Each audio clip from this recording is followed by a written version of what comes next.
Olá, amados, graça e paz da parte do nosso Senhor. Nós estamos na nossa caminhada falando sobre evangelismo. Hoje nós trazemos como título para a mensagem Jesus, a quem devemos proclamar. E o nosso texto é Isaías capítulo 52, versos de 13 a 15, depois Isaías 53, de 1 até o verso 13. Esta passagem é o cerne dos capítulos 49 a 57. E sua mensagem constitui o núcleo do Evangelho. Assim sendo, esta é a mensagem que a igreja deve proclamar. Essa é a mensagem que nós devemos realmente proclamar aos quatro cantos do mundo. A passagem destaca-se pela beleza e grandiosidade de suas palavras na revelação de Jesus Cristo e o seu perfeito sacrifício. A passagem nos leva ao momento da crucificação, a passagem nos leva ao Monte Calvário. Esses 15 versículos formam 4 canções sobre o servo Messias. A interpretação messiânica de Isaías 53, ela teve apoio dos rabinos até o 12º século. Depois disso, estudiosos judeus começaram a interpretar a passagem como uma descrição dos sofrimentos de Israel como nação.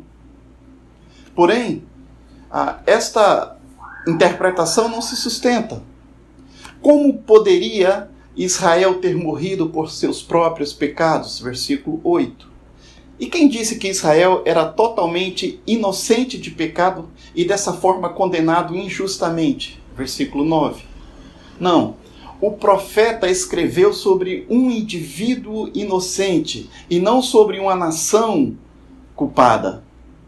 Ele deixou bem claro que esse indivíduo morreu pelo pecado da culpa, para que os culpados pudessem ser realmente perdoados, serem libertos.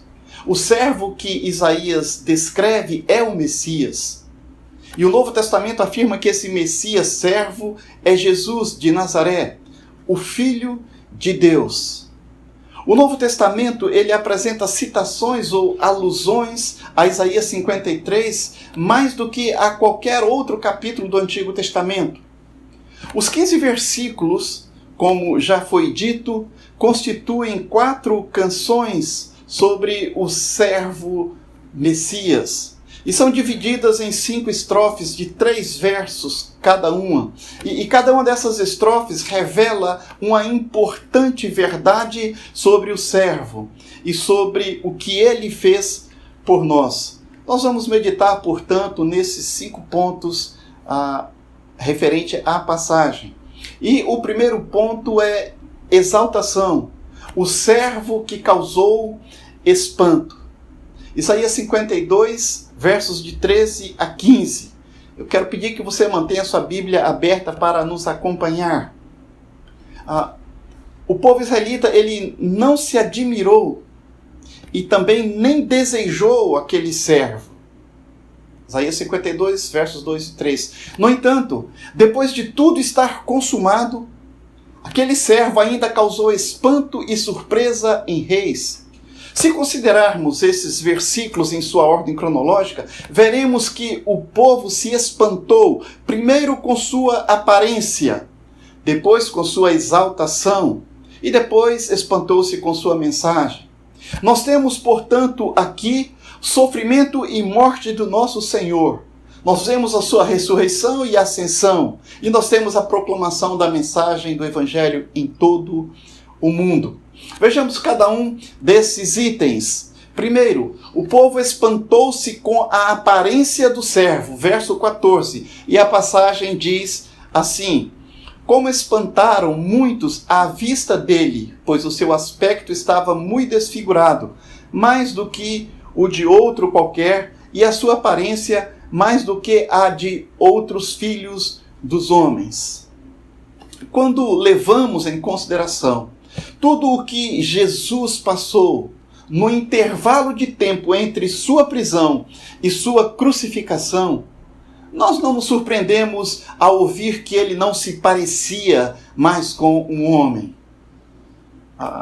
não apenas seus direitos legais foram revogados, inclusive o direito a um julgamento justo, como também não consideraram os seus direitos humanos, uma vez que ele não foi tratado como ser humano, e muito menos como um judeu. Aliás, Jesus não teve nem mesmo um julgamento correto, um julgamento lícito. Quando ele foi interrogado diante de Anás, Jesus foi esbofeteado por um dos guardas. Na audiência perante Caifás, cuspiram no Senhor, esbofetearam, socaram sua cabeça.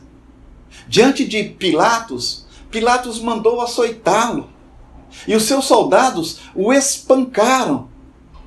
O açoite naquela época era tão terrível que provocava a morte de alguns prisioneiros. E o Senhor afirma: ofereci as costas aos que me feriram, disse o servo de Deus, e as faces aos que me arrancavam os cabelos. Não escondi o rosto dos que me afrontavam e me cuspiam. Isaías 50, verso 6. E fizeram tudo isso, toda essa barbaridade ao verdadeiro Filho de Deus. O relato explícito de seu sofrimento, dado em alguns sermões, não se encontra nas Escrituras, exceto talvez pelo Salmo 22. Os escritores dos Evangelhos eles nos dão os fatos, porém não os detalhes. Basta dizer que quando os pecadores acabaram de maltratar o Senhor, o Salvador, ele não parecia mais humano. Algumas pessoas ficaram tão horrorizadas com a aparência do Senhor que viravam o rosto. O que foi feito a Jesus foi impressionante. E isso deveria ter sido feito a Barrabás e a nós. Segundo, o espanto com a exaltação do servo, verso 13. O servo sofreu e morreu, mas ele não permaneceu morto, ô glória. Eis que o meu servo procederá com prudência, será exaltado e elevado e muito sublime, diz a passagem. A expressão traduzida aqui por proceder com prudência significa ser bem-sucedido na empreitada. O que parecia uma humilhante derrota foi, na verdade, uma grande vitória aos olhos de Deus. Eu te glorifiquei na terra, consumando a obra que me confiastes a fazer, disse Jesus ao seu Pai. Jesus não foi apenas ressurreto dentre os mortos, mas também o seu corpo foi glorificado. Ele ascendeu aos céus, ele subiu aos céus, onde está assentado à direita do Pai. Ele possui toda a autoridade, pois tudo foi colocado aos seus pés. Não há ninguém no universo maior do que Jesus. E que grande surpresa para aqueles que consideraram o menor dos menores, conforme Filipenses 2, versos de 1 a 11. Em terceiro, nós vemos o espanto com a mensagem do servo, verso 15. E o texto diz assim: assim causará admiração às nações, e os reis fecharão a sua boca por causa dele, porque verão aquilo que não lhes foi anunciado e entenderão aquilo que não tinham ouvido. O povo que ficou boquiaberto de admiração diante da humilhação e exaltação de Jesus se calará quando ouvir a proclamação dele. Paulo interpreta isso como a pregação do Evangelho às nações gentias, Romanos 15, versos 20 e 21.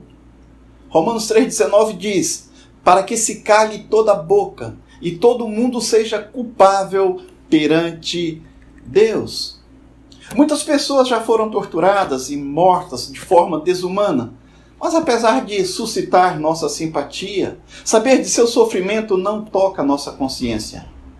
O sofrimento e a morte do nosso Senhor, isso é completamente diferente, porque envolve todas as pessoas do mundo. A mensagem do Evangelho, amados irmãos, não é Cristo morreu, porque isso seria apenas um fato histórico. É como dizer que Napoleão morreu. A mensagem do Evangelho é que Cristo morreu por nossos pecados. 1 Coríntios 15, de 1 a 4. Você e eu somos culpados da morte de Jesus, tanto quanto foram Anás, Caifás, Herodes Antipas e Pilatos. Agora, vemos que as pessoas ficaram tão aterrorizadas quando entenderam a mensagem do Evangelho. Esse homem a quem condenaram declarou que todos estavam condenados, a menos que deixassem seus pecados e confiassem nele. É impossível alegrar-se com as boas novas de salvação. É impossível alegrar-se com a mensagem do Evangelho enquanto não encarar a má notícia da condenação. Jesus não sofreu e morreu por sua própria culpa, mas porque nós éramos culpados. De fato, esse fato causa espanto nas pessoas e faz com que elas se calem. A palavra traduzida aqui por admiração, em Isaías 52:15, em algumas versões é traduzida por borrifará e pode significar, na verdade, aspersão. Provavelmente uma referência à cerimônia de purificação. Era uma parte importante do sistema sacrificial mosaico. Apesar de a aspersão de sangue, água e óleo não eliminar o pecado, tornava o recipiente cerimonialmente puro e aceitável perante o Senhor. Então, por causa do sacrifício de Cristo, nós podemos dizer a todas as nações, a todos os povos, a todas as gentes, que o perdão e a redenção agora são oferecidos de graça a todos que o recebem. Esta é a mensagem que devemos proclamar. Ponto 2. O servo sofredor. Humilhação. Isaías 53, de 1 a 3. E a passagem diz: quem creu em nossa pregação? E a quem foi revelado o braço do Senhor? Porque foi subindo como renovo perante ele, como raiz de uma terra seca. Não tinha aparência, nem formosura. Olhámo-lo, mas nenhuma beleza havia que nos agradasse. Era desprezado e o mais rejeitado entre os homens. Homens de dores e que sabe o que é padecer. E como um dos que os homens escondem o rosto, era desprezado. E dele não fizemos caso. Isaías capítulo 53 descreve a vida e o ministério do Senhor Jesus. Versos de 1 a 4. Descreve sua morte, versos de 5 a 8. Seu sepultamento, verso 9. Sua ressurreição e sua exaltação, versos de 10 a 12. O tema que une os capítulos é a morte do servo inocente no lugar dos culpados. É isso que os teólogos querem dizer quando falam em expiação vicária. A morte de um inocente em substituição de culpados. Não podemos explicar todo o significado da cruz, mas o que nos parece claro é que Jesus tomou o lugar dos pecadores e pagou o preço da salvação de cada um deles. Há um contraste aqui na passagem entre o braço do Senhor, que se refere a uma força poderosa, e a raiz de uma terra seca, que é uma figura de humilhação, uma figura de fraqueza. Quando Deus fez o universo, isso é interessante, porque Deus, quando fez o universo, ele usou os seus dedos. Salmo 8, verso 3. Quando libertou Jerusalém da escravidão no Egito, foi por sua mão forte. Êxodo 13, 3. Porém, para salvar os pecadores perdidos, ele teve de mostrar seu braço poderoso. No entanto, as pessoas ainda se recusam a crer nessa grande demonstração do poder de Deus. O servo é Deus, e ainda assim se tornou homem e cresceu no meio de nós. Um menino nos nasceu, é a sua humanidade. Um filho se nos deu, fala da sua divindade. Ao escrever sobre o futuro de Israel, Isaías já havia usado a figura da árvore. O Messias, o renovo do Senhor, Isaías 4:2. O remanescente é como os tocos de árvores cortadas. As nações orgulhosas serão derrubadas como árvores, mas o toco aparentemente morto de Davi vira o rebento de Jessé. Por ser Deus, Jesus é a raiz de Davi, mas também por ser homem, ele é a geração de Davi. Israel não era um paraíso quando Jesus nasceu. Diferente disso. Em termos políticos e espirituais, Israel era um deserto. Cristo, ele não veio como uma grande árvore, mas sim como um rebento. Nasceu na pobreza em Belém. Ele cresceu na carpintaria, na desprezada cidade de Nazaré. E por suas palavras e ações, Jesus atraiu para si uma grande multidão. Mas não havia nada em sua aparência física que o diferenciasse de qualquer outro judeu. Querido, nenhuma pessoa procura deliberadamente tornar-se feia. Mas a sociedade moderna chegou ao extremo de transformar a beleza física, eu diria até numa religião.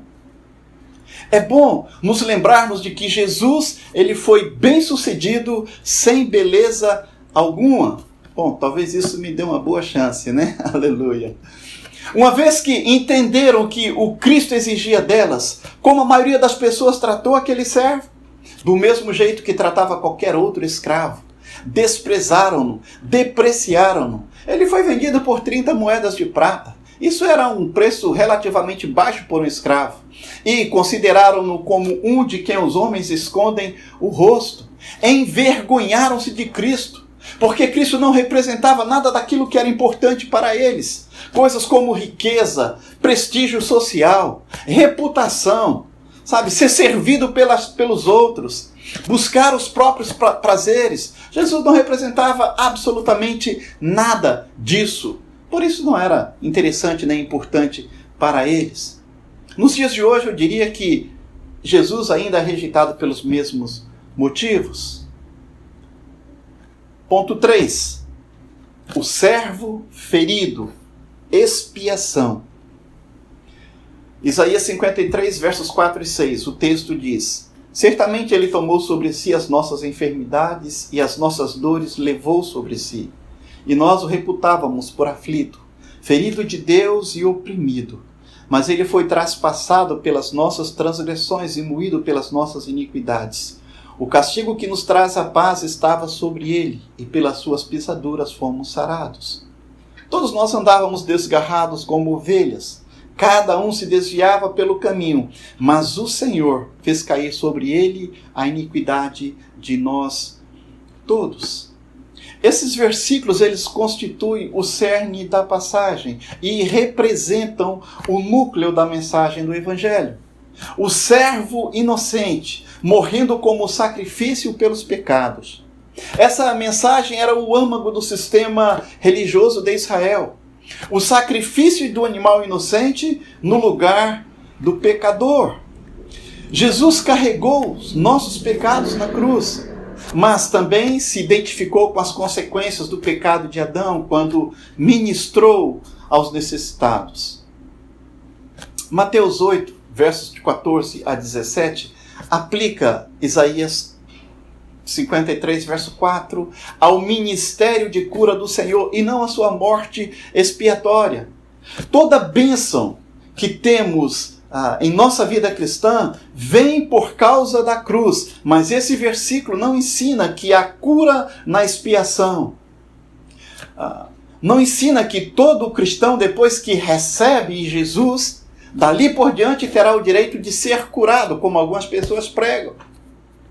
A profecia cumpriu-se durante a vida do nosso Senhor e não em sua morte. A ênfase dos versículos 4 e 6 é sobre os pronomes no plural. Observe. Nossas enfermidades e nossas dores e nossas transgressões, nossas iniquidades. Nós nos desviamos, escolhemos seguir o próprio caminho. Cristo não morreu por ter feito alguma coisa errada, mas por aquilo que nós havíamos feito. Ele foi traspassado o que significa que ele foi furado de lado a lado.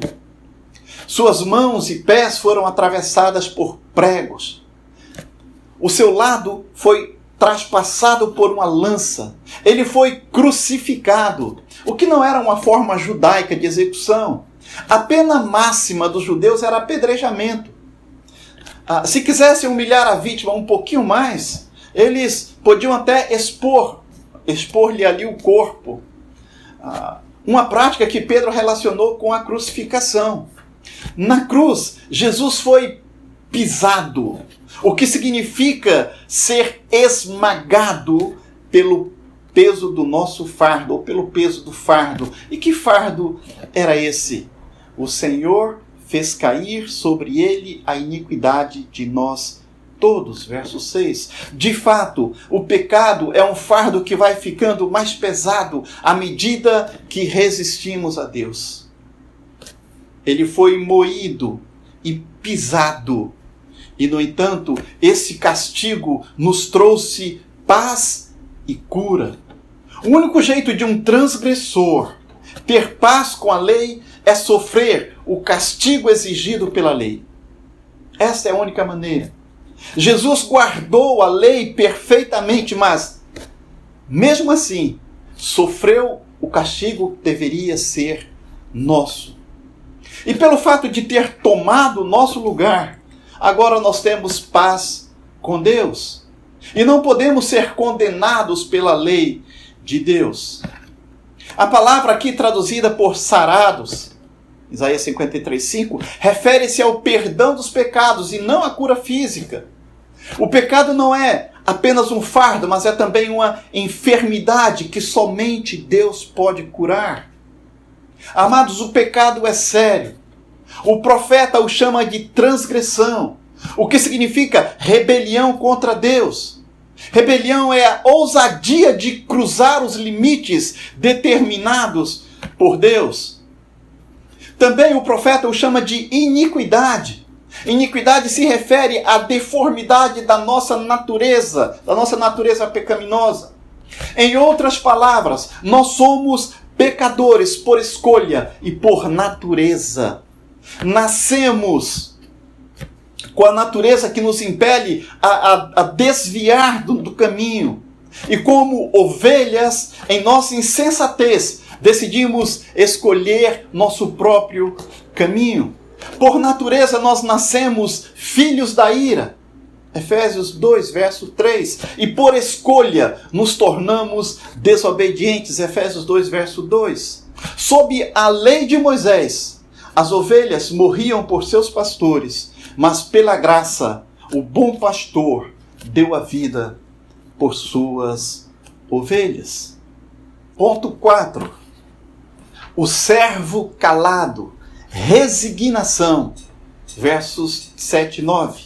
O texto diz: ele foi oprimido e humilhado, mas não abriu a boca. Como o cordeiro foi levado ao matadouro, e como ovelha muda perante os seus tosqueadores, ele não abriu a boca. Por juízo o opressor foi arrebatado, e de sua linhagem, quem dela cogitou? Porquanto foi cortado da terra dos viventes, por causa da transgressão do meu povo foi ele ferido. Designaram-lhe a sepultura com os perversos, mas com o rico esteve na sua morte, posto que nunca fez injustiça, nem dolo algum se achou em sua boca. Um servo, amados irmãos, o servo não tem permissão de retrucar.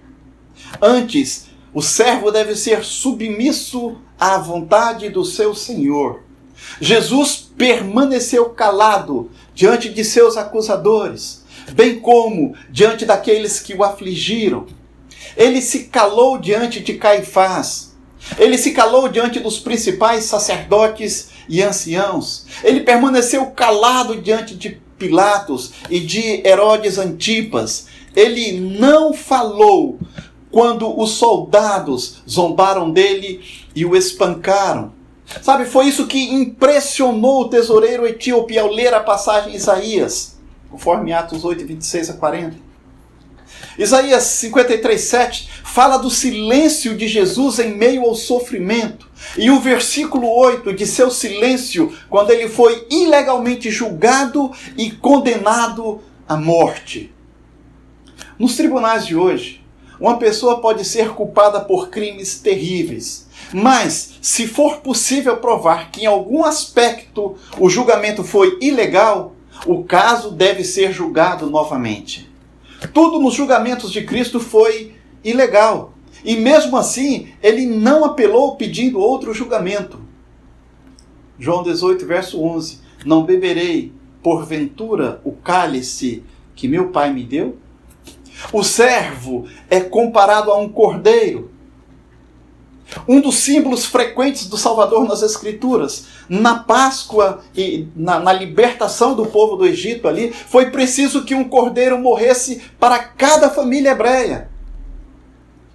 E o servo morreu por seu povo, por toda a nação de Israel. Jesus é o Cordeiro de Deus que tira o pecado do mundo. E no livro de Apocalipse, ele é chamado de Cordeiro por pelo menos 30 vezes. Tendo em vista que Jesus Cristo foi crucificado com criminosos, e como um criminoso era lógico que seu corpo fosse deixado insepulto, só que Deus tinha outros planos. E o sepultamento de Jesus é uma parte tão importante do Evangelho quanto a sua morte. Porque, veja bem, o sepultamento é uma prova de que Jesus morreu de fato. As autoridades romanas jamais teriam entregue o corpo de Jesus a José e a Nicodemos se a vítima não estivesse morta. Jesus verdadeiramente morreu. Um homem abastado como José de Arimateia jamais mandaria fazer um sepulcro para si mesmo, não é tão próximo de um local de execução. Ainda mais considerando que sua casa ficava a muitos quilômetros de distância. Ele preparou o sepulcro para Jesus, ele tinha as especiarias, ele tinha a mortalha, tudo pronto para o sepultamento do Senhor. Assim nós podemos ver quão maravilhosamente o Senhor, o nosso Deus, cumpriu a profecia de Isaías. Ponto 5. O servo satisfeito. Vindicação. Isaías 53, versos 10, 12. Diz assim o texto: Todavia ao Senhor agradou moê-lo, fazendo-o enfermar. Quando der a ele a sua alma como oferta pelo pecado, verá a sua posteridade e prolongará os seus dias. E a vontade do Senhor prosperará nas suas mãos. Ele verá o fruto do penoso trabalho de sua alma e ficará satisfeito. O meu servo, o justo, com seu conhecimento justificará a muitos, porque as iniquidades deles levará sobre si. Por isso, eu lhe darei muitos como a sua parte, e com os poderosos repartirá ele o despojo. Porquanto derramou a sua alma na morte, foi contado com os transgressores. Contudo, levou sobre si o pecado de muitos, e pelos transgressores intercedeu. O profeta explica aqui a cruz do ponto de vista de Deus. Apesar de Jesus ter sido crucificado pela mão de homens perversos, sua morte havia sido determinada de antemão por nosso Deus. Jesus não foi um mártir, tampouco sua morte foi um acidente. Antes, o sacrifício de Deus pelos pecados do mundo. Mas ele morreu, mas ele não ficou morto. Oh, glória a Deus. E prolongará os seus dias, verso 10. Isso significa que o Senhor ressuscitou para viver eternamente. E em sua ressurreição, ele triunfou sobre todos os inimigos e reivindicou para si os espólios da vitória. Satanás ofereceu a Cristo um reino glorioso em troca de adoração, o que significaria que Jesus deveria ignorar a cruz. Mas Jesus tornou-se obediente até a morte, e Deus o exaltou sobremaneira. Filipenses 2, 8 a 10, diz a palavra do Senhor. Outra parte de sua recompensa encontra-se na afirmação, versículo 11: ele verá o fruto do penoso trabalho de sua alma. Queridos, morrer sem filho significava tristeza e vergonha para os judeus. Mas, por causa de suas dores na cruz, Jesus deu à luz a uma enorme família espiritual. Um número incontável de filhos e filhas, irmãos e irmãs espirituais do Senhor. A obra do servo na cruz trouxe satisfação. Em primeiro lugar, o servo satisfez o coração do Pai. João 8:29. E aquele que me enviou está comigo. Não me deixou só, porque eu faço sempre o que lhe agrada, disse o Senhor. O Pai Celeste, obviamente, não se alegrou em ver seu filho sofrendo, pois se o Pai não se agrada da morte do perverso, quanto mais da morte do seu filho justo. Mas o Pai se agradou da obediência de seu filho ao completar a redenção que ele havia planejado desde o início dos tempos. Está consumado, foram as palavras do Senhor. A morte do servo também satisfez a lei de Deus. E o termo teológico para isso é propiciação, satisfazer a lei. Nas religiões pagãs, a palavra significa oferecer sacrifício para aplacar um Deus furioso. Porém, no cristianismo, o significado é muito rico. Deus está irado com o pecado, pois ofende a sua santidade e transgride sua santa lei. Em sua santidade, ele deve julgar os pecadores, mas em seu amor, Deus deseja perdoá-los. Entretanto, Deus não pode ignorar o pecado, nem condescender com ele, porque isso seria contrário à sua própria natureza e seria contrário à sua lei. Então, de que maneira Deus resolveu o problema? O juiz tomou o lugar do criminoso e cumpriu os requisitos da sua própria lei. Ele foi contado com os transgressores e até orou por eles, verso 12. A lei foi satisfeita de modo que, em sua graça, Deus pôde perdoar todos aqueles que recebem seu Filho. Queridos, a graça é o amor que pagou um preço, e pagou um preço alto. E os pecadores são salvos pela graça, Efésios 2, de 8 a 10. A justiça só é capaz de condenar o perverso e de justificar o justo. Porém, a graça justifica o iníquo quando ele crê em Cristo Jesus.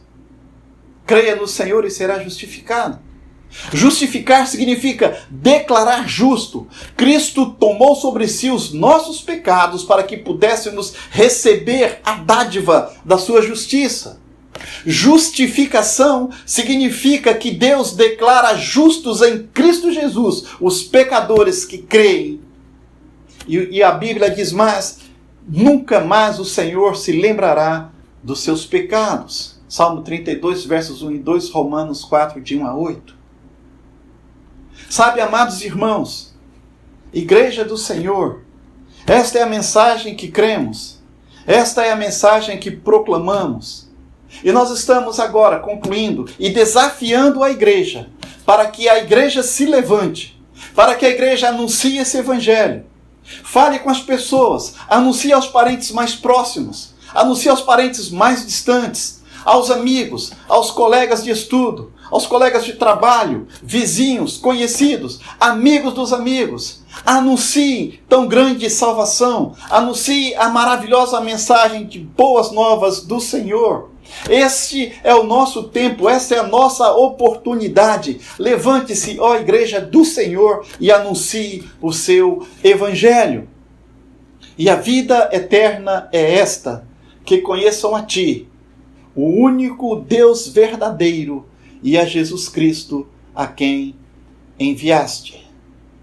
Que o Senhor nos abençoe e tenha misericórdia de nós. Amém.